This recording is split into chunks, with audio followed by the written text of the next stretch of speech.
캠브리컨이 2016년 10년 전에 설립하고 나서 중간에 우여곡절이 아주 많았어요. 중국 정부 입장에서는 사실 이제부터는 미국발 제재가 있든 없든 나중에 풀리든 뭐든 이제는 국산화는 이제 가자 이게예요. 여러분 안녕하세요. 경제한방입니다. 최근 중국 주식시장을 뜨겁게 달구는 종목이 있습니다. 바로 캠브리콘 테크놀로지. 중국판 엔비디아로 불리는 이 기업의 주가가 8월 한 달 동안 130%나 상승했다고 합니다. 불과 2년 전만 해도 적자왕이라는 별칭을 달고 망해가는 기업 취급받다가 어떻게 이런 극적인 반전이 가능했을지 찐 중국 전문가죠. 찐링 연구원님 함께하겠습니다. 어서 오세요, 연구원님. 안녕하세요. 네, 제 캠브리콘. 그러니까 네. 어떻게 보면은 이제 딥시크 쇼크의 하드웨어 버전 뭐 이렇게 볼 수 있을까요? 요즘 중국 현지 AI 관련 반도체나 빅모델 업체들이 워낙 많이 나와서 헷갈리기 쉬운데요. 딥시크는 미국의 오픈 AI에 해당되는 AI 빅모델 회사고, 근데 지금 AI 첨단 칩을 가장 잘 만드는 회사가 미국의 엔비디아잖아요. 네. 거기를 타깃으로 해서 중국산 AI 첨단 칩, 이 회사가 캠브리컨이에요. 딥시크라는 회사는 AI 모델을 만드는 네. 회사고 여기는 AI 모델에 들어가는 칩을 만드는 네. 거니까 어떻게 보면 정말 하드웨어 버전이 맞긴 하네요. 맞습니다. 네. 딥시크 쇼크의 그 광풍이 불었던 그 시기처럼 지금은 캠브리콘의 광풍이 불고 있다. 네, 근데 한 가지 명확히 아셔야 할 점이 지금 중국 국산 AI 칩 중에서 실질적인 1등은 화웨이잖아요. 네. 근데 화웨이가 비상장사이고 화웨이 창업자가 영원히 상장할 생각이 없다고 딱 잘라서 얘기했기 때문에 우리 외국인 투자자 입장에서는 아무래도 상장사가 가장 접근하기 쉬워요. 네. 그래서 중국 현지에서는 엔비디아의 H 시리즈 그 칩에 해당되는 국산 칩이 가장 잘하고 가장 시장 점유율이 높은 게 화웨이예요. 그리고 2위가 캠브리컨. 네. 사실은 2위가 1위랑 기술이나 규모 면에서 아주 격차 커요. 예. 하지만 화웨이가 비상장사고 캠브리컨이 상장사다 보니까 외국인 투자자들이 관심을 갖게 되는 거예요. 네, 그러니까 그 중국의 상하이 거래소 그 네. 안에 나스닥처럼 있는 게 과창판이잖아요. 네. 거기에 상장돼 있는 유일한 AI 반도체 기업이다. 그 외에도 있지만 캠브리컨이 주목받는 이유가 상장사인 것도 있고요. 그 외에도 몇몇 AI 칩을 연구 개발 중인 상장사가 있는데 유일하게 캠브리컨만 매출의 규모가 크지 않지만 작년 4분기 기준으로 해서 드디어 흑자 전환이 된 거예요. 그래서 그 외에 몇몇 서너 개 후보 기업은 아직은 열심히 하고 있지만 아직은 적자에서 탈출하지 못한 상황이에요. 네, 그 과창판에 상장이 돼 있기 때문에 사실 한국, 우리나라의 주식 투자자들은 살 수가 없죠. 그 주식을. 맞습니다. 네, 근데 다만 ETF를 통해서 또 투자는 하시더라고요. 네, 맞아요. 네. 상위 거래소 종목 코드가 원래는 600으로 시작되는데 그중에 한 5-60% 호강동 상관총을 통해서 거래할 수 있는데 근데 그 안에 있는 과창판은 2019년에 새로 만들어진 시장이에요. 과창판에 상장한 종목은 종목 코드가 688로 시작돼요. 네. 그래서 우리 한국인 개인 투자자 입장에서는 688로 시작되는 코드는 한국의 GT에서 직접 매매하기 어렵고요. 네. 그래서 한국 투자분들이 한국 현지의 자산운용사가 출시한 ETF 중에 이 종목이 포함된 ETF가 몇 개 있어요. 그래서 이렇게 우회적인 방법으로 투자하고 있어요. 근데 사실 엔비디아의 한창 잘 나가던 시절에 주가 상승률을 보는 것 같아서 한 달 동안 133%? 네, 올해 1월부터 6월까지는 거의 횡보했고요. 정확히 오르기 시작한 거는 7월 중순부터인데 7월부터 8월까지 예를 들어서 7월 28일부터 8월 28일까지 네. 요 한 달 동안 무려 133% 올랐어요. 그때 무슨 특별한 호재가 있었나요? 물론 그 전부터 뭐 미국발 제재 때문에 중국에서 국산 칩을 더 강화하는 그런 큰 트렌드도 있지만 7월 달에 우리가 생각해 보면 엔비디아의 H20이 트럼프 정부에서 원래는 4월부터 그 H20의 대중국 수출을 금지했는데 네. 엔비디아 창업자 젠슨 황이 트럼프 행정부에 가서 설득 작업을 해서 7월부터 재개가 됐죠. 네, 그래서 7월 15일부터 재개했는데 또 15일 만에 재개했는데 그러면 젠슨 황 입장에서는 이제는 팔 수 있다. 어느 정도. 근데 15일 만에 중국 정부에서 중국 현지의 빅테크나 이런 AI 관련 업체들을 이제는 가급적 장기적으로 국산 칩을 많이 사용하세요라고 격려했고요. 그리고 동시에 과거에 미국 정부에서 화웨이 통신 장비나 여러 가지 그 하드웨어를 제재할 때 명분으로 삼은 게 백도어, 도청 그런 거잖아요. 근데 이번에는 7월 30일에 중국 쪽에서 엔비디아 요 칩은 도청이나 약간 백도어 리스크가 있다. 그래서 가급적이면 중장기적으로 국산 칩을 사용하면 좋지 않냐. 그래서 이런 7월 달에 이런 다이나믹한 이슈들이 있었어요. 그래서 캠브리컨이라는 종목이 물론 지금 흑자 전환한 지 얼마 안 된 것도 있고 7월 달에 이런 이슈 때문에 오히려 국산화의 중요성이 더 강조가 된 거예요. 그러니까 말씀하신 거 들어보니까 7월 달에 물론 엔비디아 칩이 다시 이제 수출 통제가 풀리고 수입 재개가 이루어졌지만 보안상의 이슈가 있었기 때문에 중국에서 오히려 자국의 AI를 쓰라는 권유가 사실상 나오면서 수출이 다시 중단된 거나 마찬가지죠. 다시 중단된 거나 마찬가지가 됐다. 그러면 역으로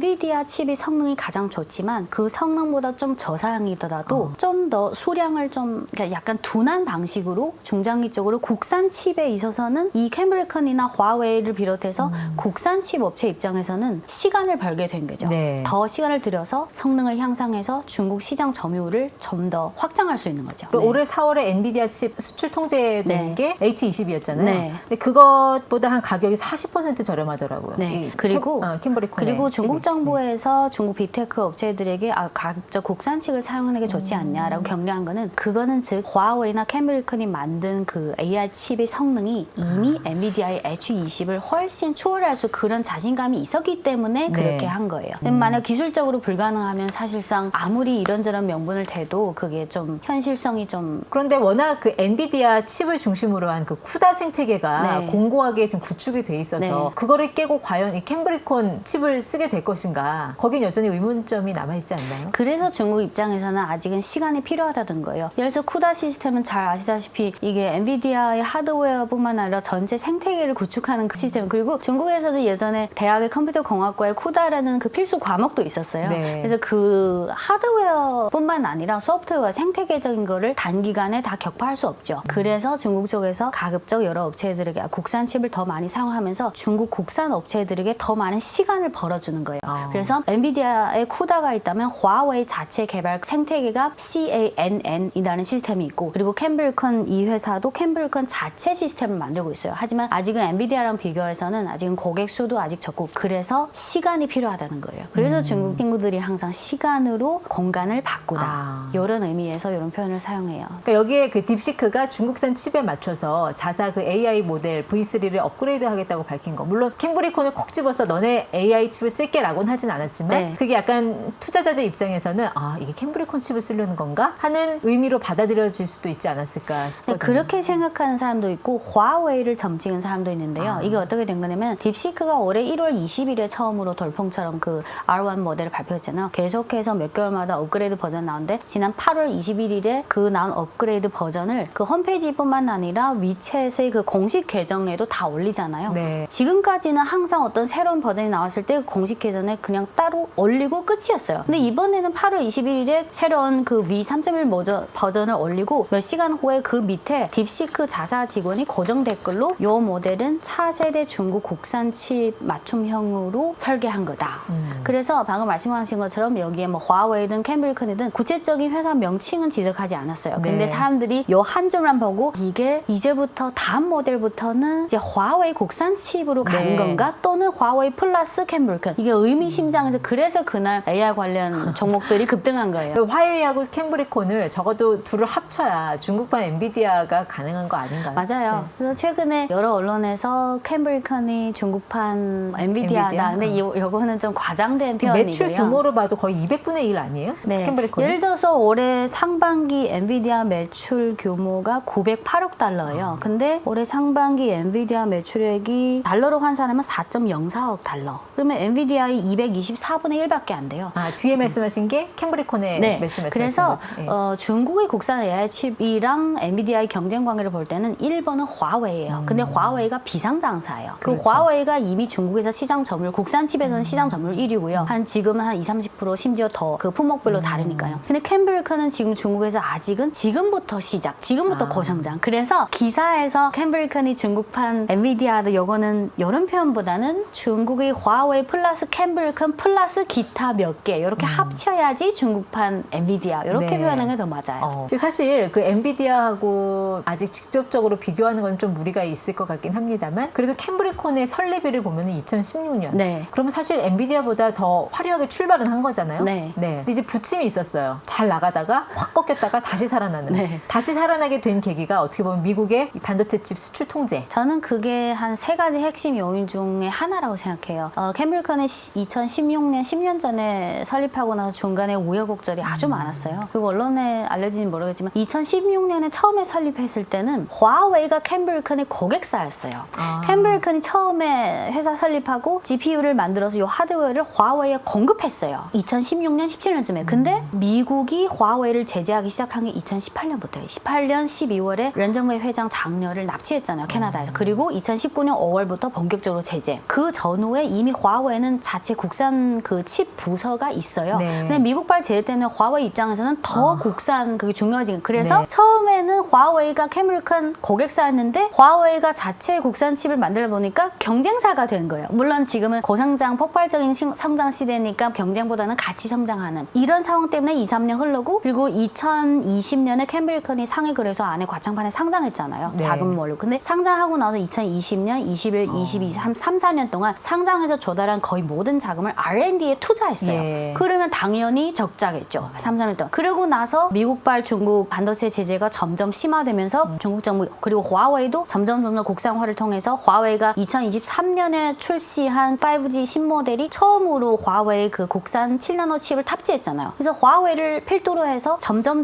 중국 국산 칩의 성능이 조금씩 올라가기 시작했어요. 그래서 네. 미국발 제재도 그 중에서 중요한 역할을 했지만 그 전에 여러 가지 자금을 연구개발에 투자하고 그리고 화웨이를 필두로 해서 중국 정부 입장에서는 사실 이제부터는 미국발 제재가 있든 없든 나중에 풀리든 뭐든 이제는 국산화는 이제 가자 이게예요. 약간 고평가됐다라는 느낌도 드는 게 우리가 이제 SK 하이닉스하고 비교를 해보자면 네. 어떻게 보면 매출은 SK 하이닉스의 한 1.4%밖에 안 되는데 네. 시총을 비교하면 거의 뭐 68%가 되니까 이게 네. 너무 고평가된 게 아닌가 어떤 기업의 그 가치에 비해서. 네, 그래서 7월 28일부터 8월 28일까지 주가가 무려 133% 올랐잖아요. 그래서 8월 28일 장 마감 후에 캠브리컨 자사에서 공시를 냈어요. 네. 지난 한 달 동안 주가가 아주 많이 올랐다. 다른 관련 증시 지수에 비해서 상승폭이 너무 크다. 그래서 투자자 여러분 요 리스크에 대해서 인지하고 유의하세요. 그래서 캠브리컨 회사에서 이런 공시를 낸 거예요. 오히려. 그래서 방금 말씀하신 너무 단기간의 급등에 따른 어떤 거품 이런 우려는 좀 있긴 있어요. 네. 그리고 캠브리컨 주가가 올해 7월부터 8월까지 딱 2달 동안 급속도로 상승하고 요거뿐만 아니라 AI나 테크 관련주들이 대체로 중국에서 연초부터 한 8월까지 계속 상승했어요. 근데 8월 말이 실적 시즌이 일단락 됐잖아요. 차익 실현 나왔군요. 네, 예. 그래서 9월 1일 또는 9월 2일부터 급속도로 차익 실현이 나온 거예요. 그래서 캠브리컨 같은 경우는 8월까지 한 달 동안 133% 올랐는데 9월 3일 어제는 5% 하락했고 9월 4일 오늘은 오전장 기준으로 11.9% 하락했어요. 그거는 이제 차익 실현에 따른 네. 매물이니까 뭐 단기적인 수급 문제로 이제 볼 수도 있을 네. 것 같긴 한데 또 화웨이라든지 뭐 메타엑스, 딥시크 그리고 캠브리콘 뭐 중국발 AI 속도가 굉장히 빠르게 발전을 하고 있어요. 근데 이제 캠브리콘 같은 경우는 훈련 부분이라든지 이런 네. 데서 속도 면에서 약간 성능이 떨어진다는 지적도 계속 나오잖아요. 네. 그러니까 기술적인 한계도 아직은 우리가 염두에 둬야 되지 않을까. 이제 이런 말씀 드리는 거는 한국의 투자자분들이 한국에 있는 그 ETF를 통해서 캠브리콘에 간접적으로 투자하는 네. 분들이 꽤 많더라고요. 네. 근데 기술적인 격차는 지금은 기술 격차에 대한 중국 현지 어떤 반응이나 분위기나 대응하는 자세가 좀 달라지고 있어요. 예전에는 그 격차가 워낙 크다 보니까. 근데 지금은 조금씩 격차를 줄이고 있고 또 중요한 거는 이게 물론 이론적으로는 가장 최고인 엔비디아 칩을 아주 고가에 사서 바로바로 쓰는 게 가장 빠르죠. 엔비디아는 돈 벌고 중국은 빨리빨리 할 수 있고요. 네. 근데 지금 그게 안 되니까 국산 칩의 성능이 다소 떨어지더라도 그래도 계속해서 국산 칩에 기회를 주고 시장을 주고 여러 분야에 응용할 수 있는 시간과 기회를 주면 거기에 따라서 조금씩 향상되는 부분이 네. 분명히 있어요. 그래서 어차피 트럼프 행정부는 어차피 엔비디아의 최고 칩인 A100이나 H100은 어쨌든 중국에 수출 못하게 하니까 중국 입장에서는 사실 선택이 없어요. 그러면 국산 칩에게 더 많은 시간과 기회와 시간과 시장 응용 범위를 더 많이 주자. 그래서 지금은 초기에 제재할 때는 너무 당황스럽고 갑작스러웠잖아요. 네. 대응하기도. 근데 지금은 시간이 흐를수록 점점 그래 가자.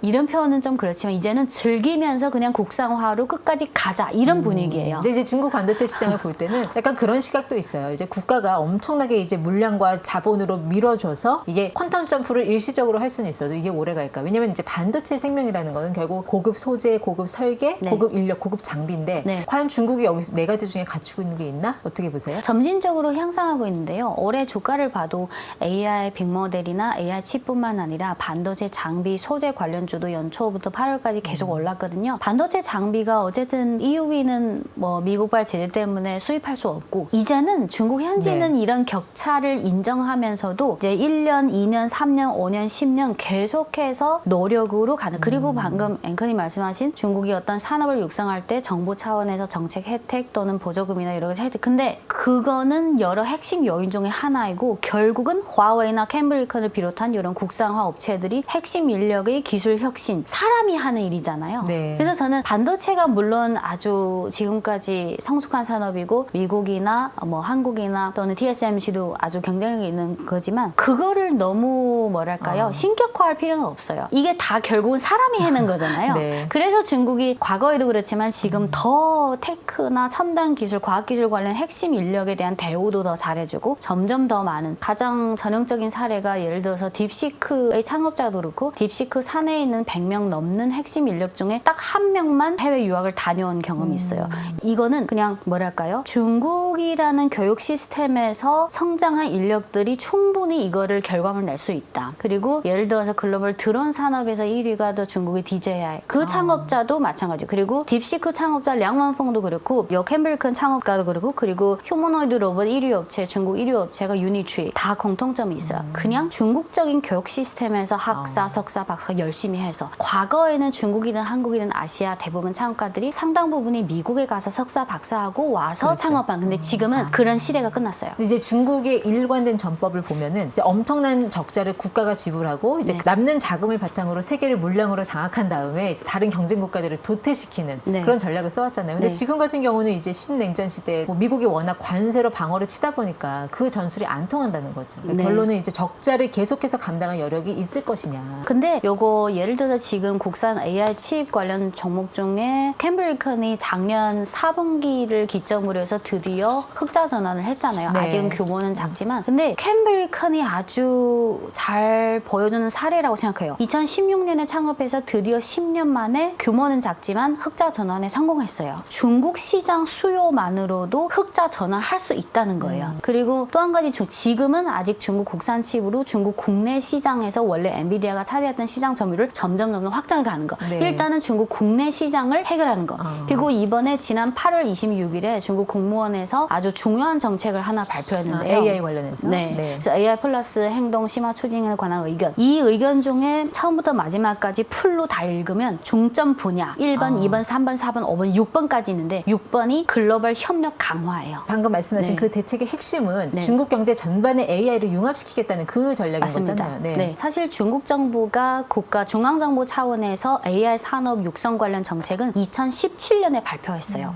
그때는 AI 관련 빅모델, 칩 기본적인 핵심 기술. 근데 2017년부터 시작해서 지금은 중국은 딥시크도 나왔고 화웨이도 국산화에 점점 가속화하고 있고 캠브리컨도 나오고 여러 가지 소재나 장비도 계속해서 국산화율을 올리고 있고 이번에 8월 26일에 나온 거는 그리고 지난 5, 6년 동안 한국도 마찬가지로 우리 평소에 여러 분야에 이미 AI 기술이 적용되고 융합되고 있잖아요. 일부 분야. 근데 8월 26일에 나온 거는 그동안은 AI 기본적인 하드웨어, 소프트웨어 육성하자. 이제는 그 육성뿐만 아니라 어느 정도 몇몇 분야에 이미 잘 융합되어 있으니까 이제부터는 우리가 상상할 수 있는 산업뿐만 아니라 우리가 상상할 수 없는 거의 중국의 모든 산업, 모든 사회 경제 발전 분야에 이 AI 기술을 융합시키고 깊이 있게, 심도 있게 융합시키자. 네. 그래서 이게 저희 생각은 앞으로 10년, 20년, 30년 앞으로 장기간 중국이 경제 산업 발전의 어떤 방향성에 이제 관통되는 네. 그런 중요한 정책이라고 생각해요. 지금 우리가 캠브리콘 이야기를 했지만 지금 중국 주식시장 전반적으로 좀 유동성이 많이 늘어나고 있는 약간 네. 머니무브의 움직임이 보이거든요. 네. 특히 이제 은행 예금은 줄어들고 비은행 예금이 늘어나는 거. 네.